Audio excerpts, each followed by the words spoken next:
Welcome back to Outdoors with Larry Ray, brought to you proudly by Tennessee Wildlife Resource Agency, Barton Power Sports, Sportsman's Warehouse, and Best Care Home Services.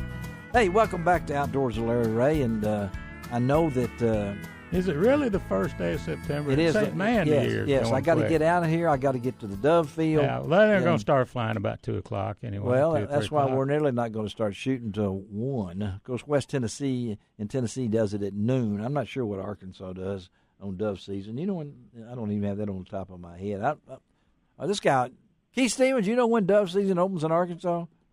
Yeah, it starts at sunup. Sunup today over there. All right, so they're already shooting guns They're already over there. shooting, yeah. Oh, That's right. I thought yeah. I heard something. Okay, but never know inside here. But, hey, we're privileged to have longtime friend Keith Stevens. He is the Arkansas Game and Fish Chief of Communications, which I did that, and that is CC. I guess that's we could call him that. But That's right. There's been a lot of interesting comments, Keith, since the last commission meeting, and a proposal was made by Andrew Parker, Commissioner Andrew Parker of Little Rock, a proposal that technically would change an amendment to the waterfowl hunting regulations to specify when non-residents can hunt waterfowl on wildlife management areas to specific blocks of dates.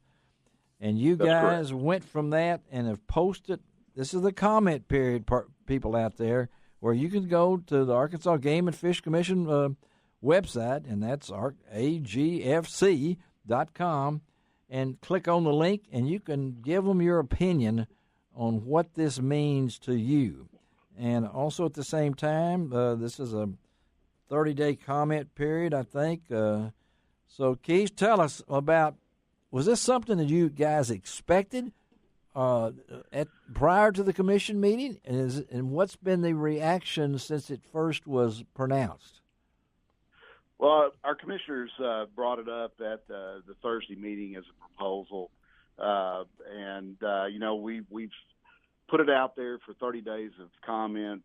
We've actually got a survey on our website, like you talked about there, and we're just trying to gauge what people's attitudes are and what their thoughts are on restricting non-resident hunters to certain days in Arkansas. You know, Arkansas is we're the mallard capital of the country, so everybody wants to come over here and hunt. And there's a lot of competition for holes in our WMAs. This doesn't affect private land hunters.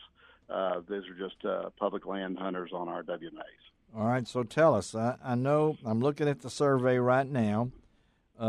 You choose one of the following answers: strongly support, moderately support, neutral, no opinion, which I didn't think there was anybody alive like that, and moderately opposed. And I know there's a lot of these strongly opposed peoples, and of course I like the no answer. But you've posted it for a while. What's the reaction that you've gotten so far? Well, it's actually been split almost down the middle. I was kind of surprised. I thought that it would be skewed one way or the other, but it stayed right down the middle.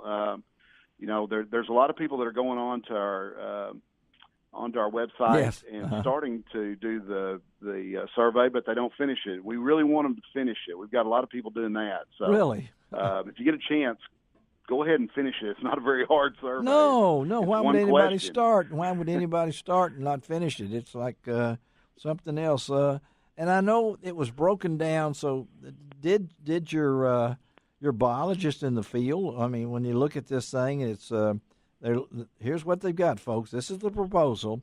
Many of you already know this. The first segment of the duck season, non-residents would hunt November the 17th through the 25th. That's the first 9 days of the regular duck season. And then the first 12 days of the third segment, December 26th through January 6th, and the last 9 days, January 19th through 27th, for a total of 30 days. So what's the reaction from your biologist on this? Is this going to affect anything for as the biological season? It really shouldn't. We want to try to give some preference to our in-state hunters because they've come to us and for whatever reasons they believe that there's too many hunters out there, and we've got our in-state hunters are the ones that are here that are here year round. We're one of the lucky states that gets a conservation sales tax. Yes, you where are. Everybody in the state is helping pay, Yes.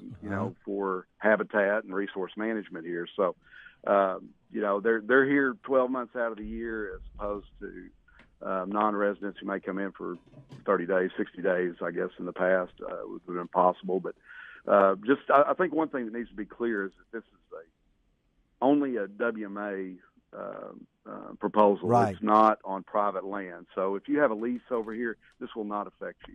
And Frank, you know that. I mean, I'm sure coming in and owning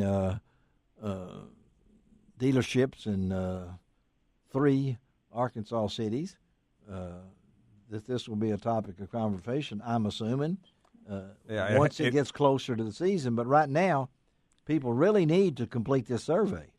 The guys. Absolutely. These guys in Little Rock need some help as far as figuring this stuff out. And it's we've known, all of us in Arkansas that are duck hunters have known that there's been the pressure on the WMAs have been out there for a while, and the Game and Fish Commission have and continue to try various ways of making things equitable and palatable.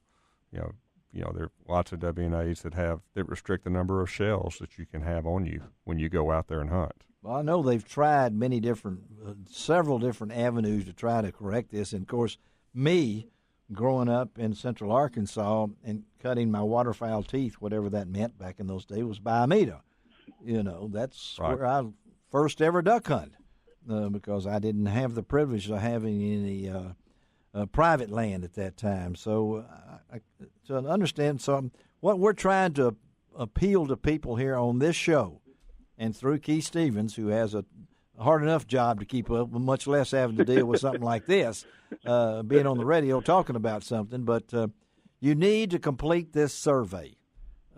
I'm not going to, more than anything, emphasize that you need to go over there and not just go on Facebook and say all these comments you got about it, and go and complete the survey, right, Keith? That's correct. We've got to have some kind of evidence that shows, how people feel about this. How strongly do they feel about it? Yeah. And there's a place for comments. Maybe there's something in there that we didn't think about. Mm-hmm. Point that out to us. We want this input. We wouldn't have put it out there if we didn't truly need this kind of information and feedback to us. So I can't tell you strongly enough to go out there and do this. You could send emails to us. It's more simple for us to tally up a survey. Yeah. But if you want to call, if you want to email us, if you want to write us a letter, we're going to take all that. But that survey is going to be the one that is easiest and quickest for us to get to the commissioners. Well, Keith, this is Frank Barton again. Yes, a few sir. years ago, there was lots of commenting about the guides that worked the WMAs and how they would go and put people out early in the morning to reserve, and camp out in holes so that they would be there first. Yes. And how much of this proposal, and this pressure is being created by the number of guides? I mean, do our guides that are out there, are they primarily catering to the out-of-state people, or are they doing it? Is that what's going on, or trying to get a better handle on that? There's guides aren't allowed on our WMAs. So, if you're talking private land, I couldn't really answer that. If someone's out there guiding on our WMAs, we need to know about it. Yeah, because it's against. That was a problem though. That was a problem, and that goes back. I started here 18 years ago, and that goes back to when I first started at Game and Fish. Yeah. And that was addressed then. I know that we've had people that have emailed us and posted on our Facebook page that they still believe that there's a lot of people out there that are guiding on our WMAs, and if that's true, we need to know about it. Yes, let us know. Law enforcement, we'll take care of that. Law enforcement will take care of that, and also, folks, you got till September the 20th, right? I mean, that's the voting. That's correct. That's when the commission will go in Fort Smith, and I'm assuming that will be the day that the proposal will be finalized, or you think it will? Because we're getting close to putting out that waterfowl guide, right? Yeah, that's kind of our deadline. We've got to get that because we've got just till the 1st of October to get that to the printer and get it back to duck hunters before duck season. So we need to have that information. The 20th at our meeting in Fort Smith is when it's scheduled. And sooner the better. Of course, we'd rather have it right now. Yeah, sooner the better. Don't today. Wait till September 20th. Yeah, just go to your computer. I can remember back in the old days, it would take at least 2 months to decide this because we didn't have any way to send you a card in or whatever, punch out a card or absolutely call you on a payphone. I could call you collect. Yeah, we could call you collect. Just call Keith Stevens collect over there and everything like call that. Me. Yeah, call me. Well, thank you, Keith. Folks, again, do what Keith said. Go to that the Game and Fish website, which is real easy. Just the initials for the Arkansas Game and Fish Commission.com, and they'll take care of and have a chance. And wow, don't just answer 2 questions and quit. Do it all. Keith, thank you. Give us some feedback. There you go, buddy. Thank you, and we'll probably talk to you later. You. Okay, buddy? All right. That's good. All right. Bye-bye. All right, let's take a break, come back, and we're going to talk archery now. I know my fur bearer man is just hanging on over there. Mark Moore is here, but we're going to talk a little archery first before we close out the show with a very important big event coming up real soon in October, and I've always wanted to talk. We'll talk. Mark, you know Jay Walling? Yeah. I won't hold that against you either. Jay is one of my real dear friends, so he's going to be excited, and I know Jay is listening right now because I told him that we were going to have Mark Moore on. Let's take a break. We'll be right back.